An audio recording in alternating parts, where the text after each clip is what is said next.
With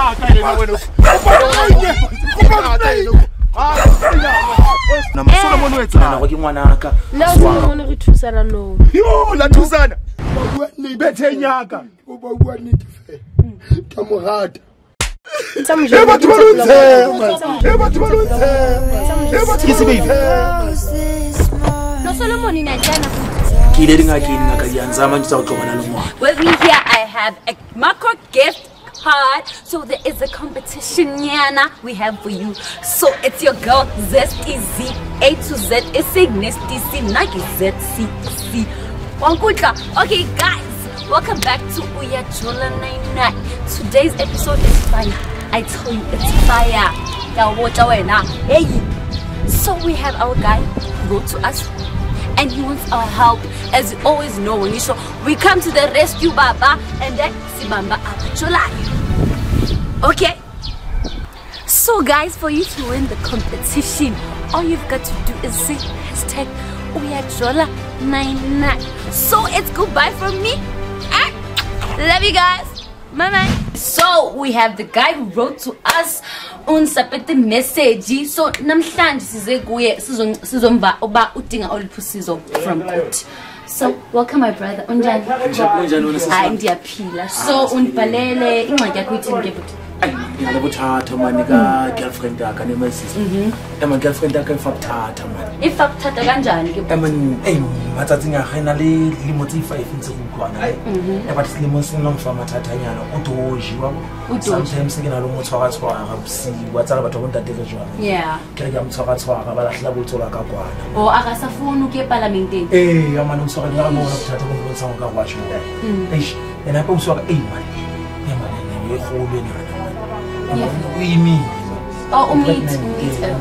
Oh, so unestress soba njembe meet awazi bacabanga wakho lo mntana okanye kusungu wakho. Ngibona buthatha buke. Oh, okay. Kinana ke thuwa ke ithu enhle. Kinana kwa ke ngwanaka aswaka khosikile wabo. Wena intone kwenza ba ube suspicious ba angikusungu wakho lo mntana. Hayi, kuleka apha it's a free zone ukhetha noma intoni. Eithatha mona so kama ga iska ke lengolo le tsena bana ke batla thuso wabo re ke lokole go khona thola thuso yeah man nna matsa ileng a kopana be ke ya docting ke ya ke thola e ba mfa di chances tsa go ngwana nga se mthole mawatsi wa ntsa magwadi jwang bona batho ba batso nga se di golwe ke ile dinga ke ninga ka yanzama ntsa go tlobana le ngwana jole ka ona ke batla gore ke ngolle lona e tlo ntholla go bothatha boka. Oh caba wona u confused between indaba ba wena uxelele ngo angama western doctors oba unengxaki yoba ukwazi kodwa I traditional doctors bathi wena uyakwazi uzama. So iya confuse na lo part. Confuse awolo man ke yona ntwe etsang ka re di a tsamelana man oba Hema mtu aka mama ke amagate ne ke mtshepa bo uswaka emaga se le tshina man. Befitano. Ai man ke le phone tse tshina ke re mpelo tu dikena lona ba lona ke na lo bona man la thusa batho man. Ai okay. Ndiyabulela nge-information xelo. So mna ndizohamba thatha information yakho ndizame uyokufumana le information ndibuye uright yabo ndizosota indaba yakho.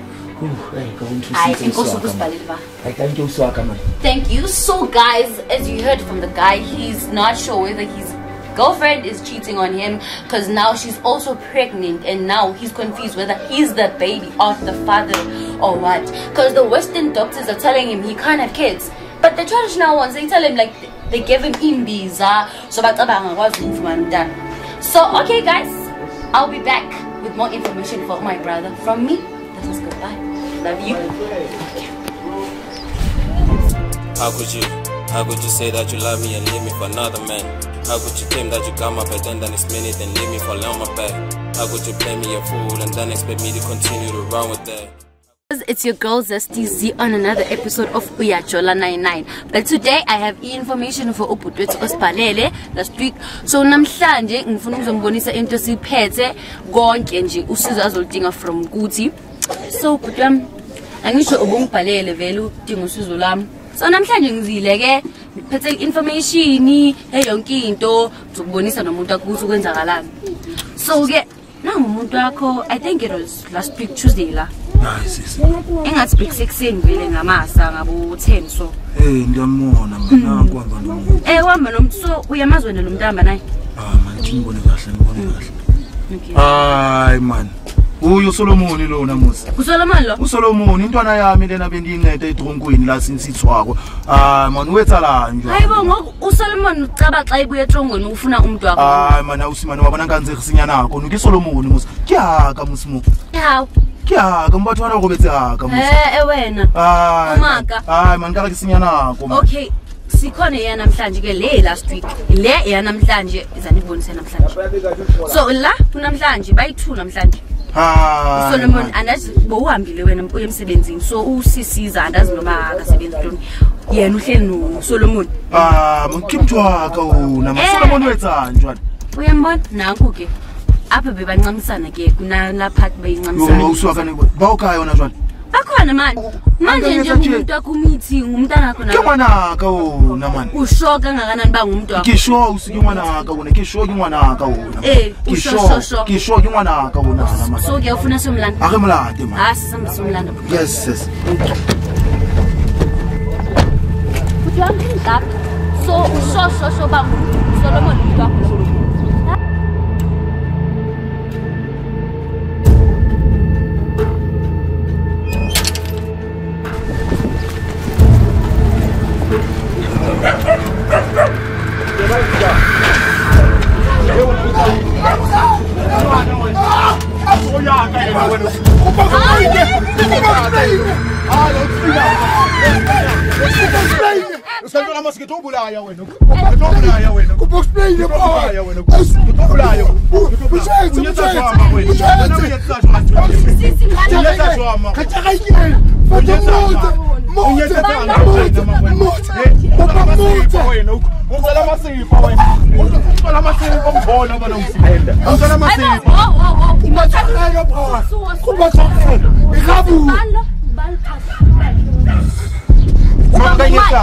umyeni wakho uyasebenza ubaba uMaki and ubaba Solomon wonke umuntu uthatha uMaki uthula Sakele mfethu abuwe futhi kaze nangu kanyetsa chima lekatheka ikene kanyetsa chima makontwala masepa makontwala masepa utsa ka hawuboni makontwala uthi wetha bani hawuboni athi wetsa yini untwala masepa wena kamthwa asiwetsa yini wena mthona yimi ngwana aka wena ngwana aka wona wena ngwana aka wona wena Solomon Mako ngiyasashwa maka Solomon kithi uyethama baba Solomon umba kanjani Solomon kima Solomon kiyafepa lo fepa Solomon kuba uzwetha Solomon ujalani na wena kuba kuwaneta usaka bulalani abona hana kaun emana ke kilisho bona njalo wasebenza watswa Solomon ushawunna Obona musadi wa ujawo Solomon uzothitha ukho Solomon akhonetha bani Solomon akhonetha Solomon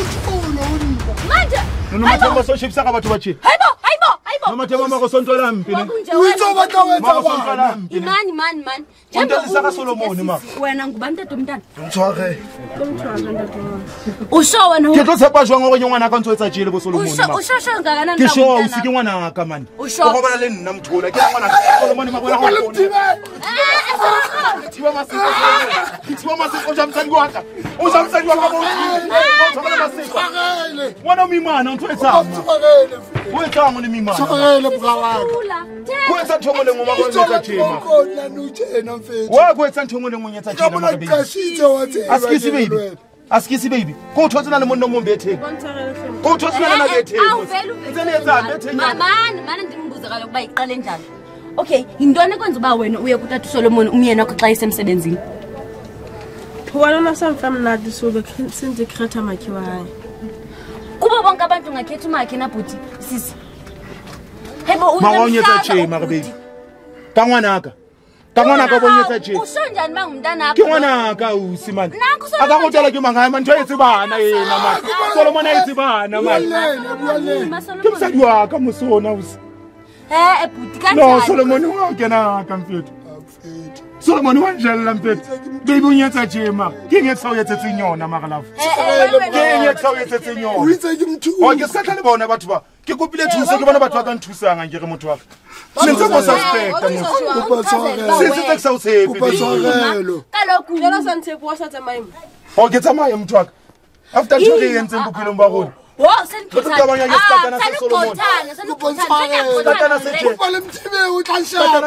never ushape Solomon ke motho wa ka ke tswa hole le yena o nana batse ba manje okay sisi yintoni ekulidele ba uJohn Solomon yintoni la ngayenzilo tata no sona ntho eksayetse ke tsa nthongwe lengwe ka tlunga usi ke mo filele ngwana ke mo fa nthongwe lengwe nje yena ke tsebentse ke kene ka njena ba nka ibulaya man njena nka ibulaya ina ke pantisa magona Sanjena ke motho wa ka ona usima ke tswa hole le usashapila ulwa shapa musi makaloku nawo Solomon sulwa imsadi ntwena mana sisi thethe chaza ba wena oyithanda ngako ku Solomon yo Asimisi mthokola samfamna msindibeka yo Solomon so uja Mike yo Solomon yo banda jajalwa ke starter sale pantiti starter sale pantiti senjalla msadi starter seje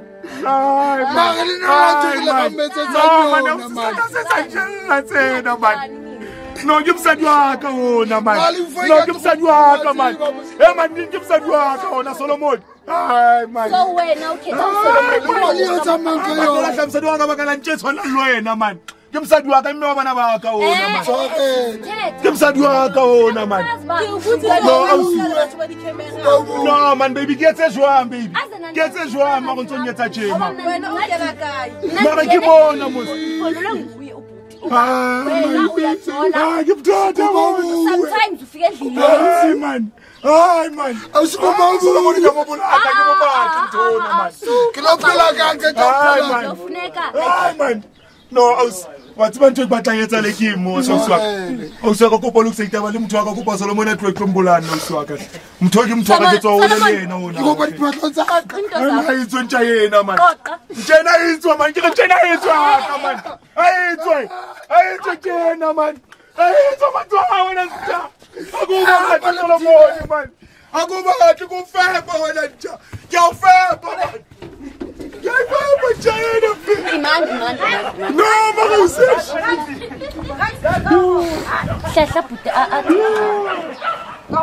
yo Solomon ke metsa ke bona motho ja msadi wa makaloku ay man okay Ay. so ke No. okay ufuna ukwenza njani ngebhuti ngoba sendifumanele umuntu wakho no awusethi bese litshela ke ntho etsa jwang awusi ntho litshela ke ngwana ka mara ntse ke sa tsepile gore ke ngwana ka ba ke motho tsana le Solomon ke Wena tsapa jwang ha o tshepe jwang mara go tsana le Solomon bethembi baby usho njani wena go tsana Solomon bethembi ubone ngantoni bangowakhe nyanyana yo umntana yo kwa ke tseba nje biyang akere sesi wayima motho wayima for nakonyana wena o tsebile biyang hore ke yena iseng Solomon because wena le Solomon la ja yena monnaka abana ke akere no Solomon ni atyana futhi kenzena kana ngoku kufuneka wazi ba wena ixesha lakho lomithu ba usho njani ba umithiswe nguye lo la Solomon re thusana no yo la thusana o ke ona masepoto kwa kemere la thusana ka eng hayibo o ke mamele totio la thusana no so se ba keng o swaka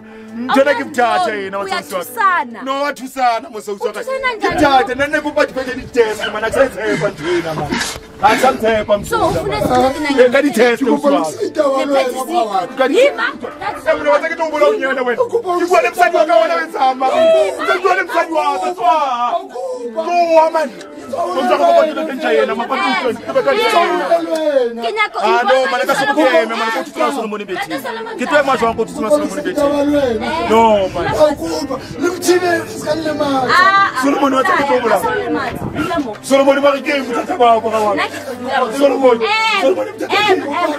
mthatha ba ke Solomon no wena ka mtswaga man ayo ona Solomon beti ai man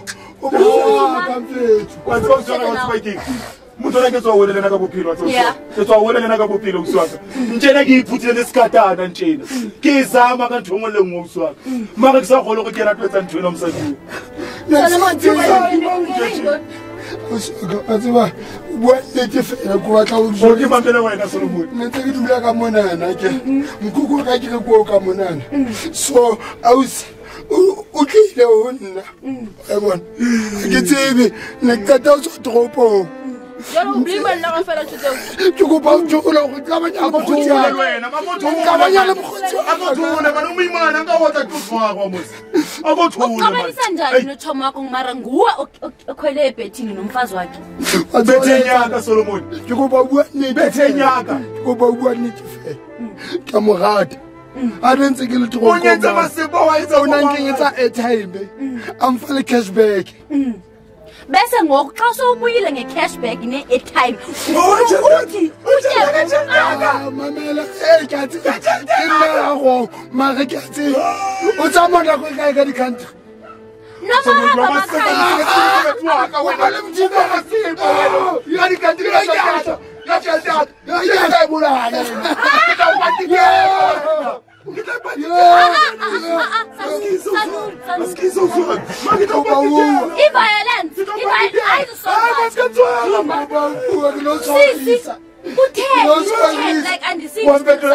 bona bomakhelwane bona wenze bona utletse jwale utletse ka babelawo batho ba tlontseya ba tlontseya man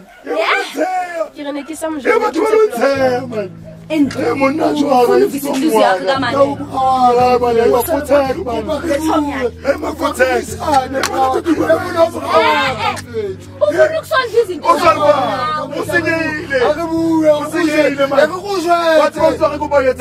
ekubatsamaye msadi yona batsho lengwanona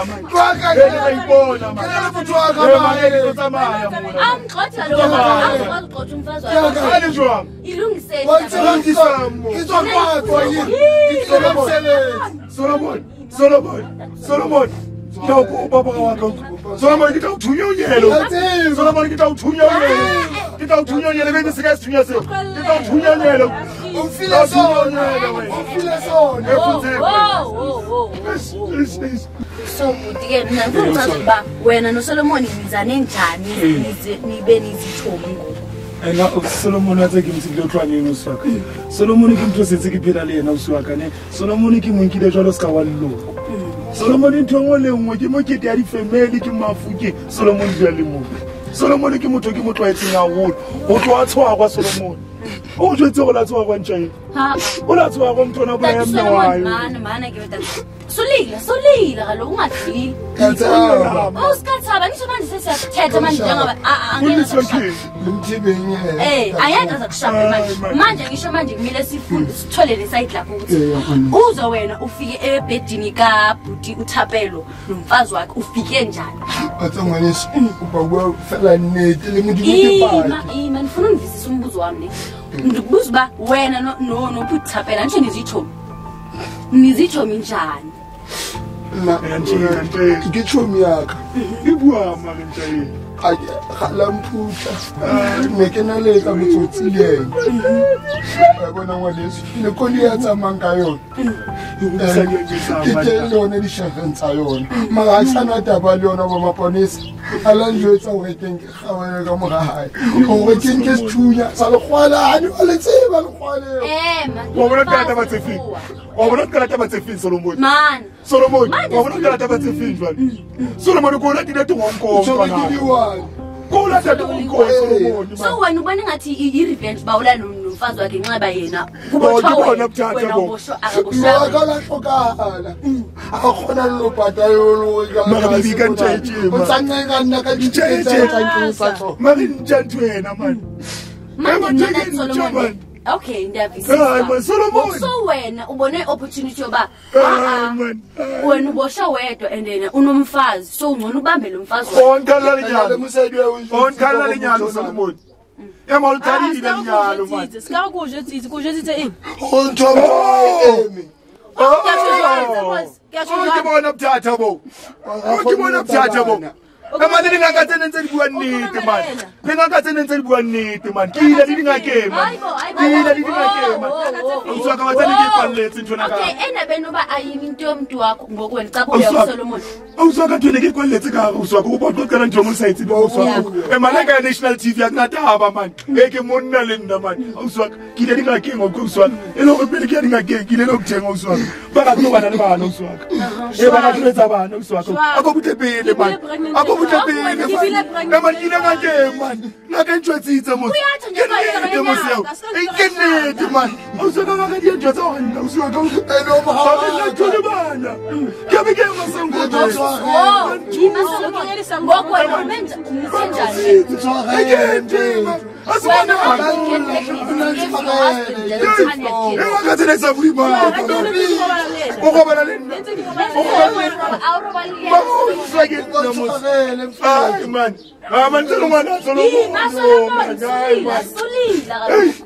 also getting a lecture at Monsieur Yaron that out whatever. So, is a piece of Gabatu, but to Baronadish sound that all about. Making the best of Solomon. Making to the master pass fibers for Mr. Solomon. You want a Solomon, you man. I was millions.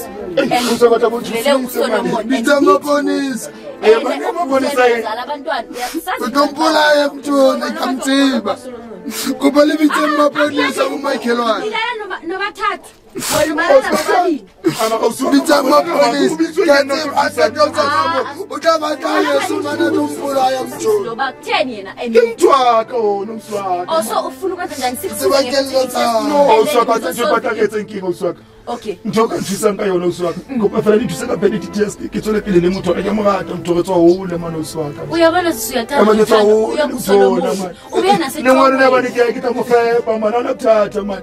Senta ofela uswaka. Hayi sisinawo. Bale khulu utayetse wona man.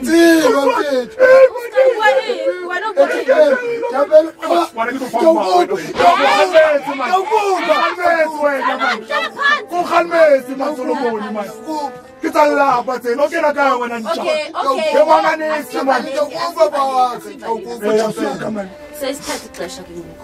so since mnandizile umtholile umuntu wakho ne so umbhaqela umuntu wakho uba uyakujolela and umithi ngoku awusazoba ngumntana wakho kanye so ufuna senze njani from ngoku engirithi bidlonseya man ekhalithi tsonke starter man yekelithi ebajisitse man Solomon yima ngishile man mawathe usukuthatha wathi uthatha mawukike uswaka uthatha ngijejena wathi kathola pile lemthu wakhe uswaka le kathola pile lemthu wakhe man. Okay, so ngathi nge-paternity test ke utabonthusitse mawuswaka utabonthusitse lithuso nyetsetse nyona ke lebo uswaka seketse ba nnete alfatsekile uswaka ube nenini nje ke libo masolomon efele mona nje siyabonga ke seyiphelile sesicela ukuyivala ke siyabulela ukuthi ngicela ukuba sikhele umfethi kuyathamaya bese nomsana wakho umfethi kuyathamaya ngidongonyele wena so ncede nge-paternity test okay siyabulela ke uswaka ulibona nangolo uswaka ni nisaleni kahle ne ekasala lemthwala hayi ngiyabona ngamrata ma uswaka hayi kumanje xa nisolve ingxaki yenu yomjolo uyathanda umjolo obasharp kodwa usayele egqibeleni yabo uswaka kuponsa ka ngiyite uswaka ngimano lebona uswaka manje kyatha wena ulena jwalo thank you uswaka manje hey Usman game thusalo la ke ethabela uswaka ne kuba ngithusele babami bapile manje uswaka ne hayi sizobathusa ungawari ke uswaka mina ndikhona ngiyabonga ukuthi nisolvile wena nomuntu wakho uzonceda nje nge-paternity test ibe right wena nomuntu wakho okay uswaka baba ngiyabona salona ne uswaka thank you uswaka ne sharp uswaka man elithama ngani man sharp hotman man sharp afethu man ola Okay guys, nibonile ke i-action ibikhona ngenamhlanje kule episode yanamhlanje uba usisi uyijolela ubhuti noThoma wakhe uSolomon. So siyisolvile indaba yabo into esingabanceda ngayo ngoku from now on i-paternity test. So siyabulela. Thank you for watching and this is goodbye from me. Thank you.